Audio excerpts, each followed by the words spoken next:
আসসালামু আলাইকুম। আমি আজকে আপনাদের সামনে কিছু গুরুত্বপূর্ণ কথা এবং কিছু অনুমেয় কষ্ট এগুলো বলার জন্য এসেছি। আমি একজন পুলিশ সদস্য। আমি সমগ্র জাতির কাছে একটা অনুরোধ নিয়ে আসছি এবং আমার যারা পুলিশ ভাই বন্ধু ব্যাটসম্যান যারা আছেন সকলের উদ্দেশ্যে কিছু কথা বলার জন্য আসছি। সমগ্র দেশের মানুষের সামনে কিছু কথা বলার জন্য আসছি।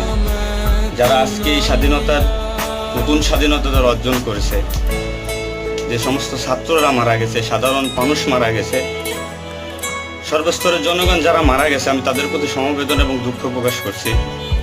এবং আমার যারা পুলিশে যারা মারা গেছেন যে সমস্ত ভাইয়েরা, তাদের প্রতি আমার সমবেদনা, তাদের পরিবারের জন্য আমার সমবেদনা।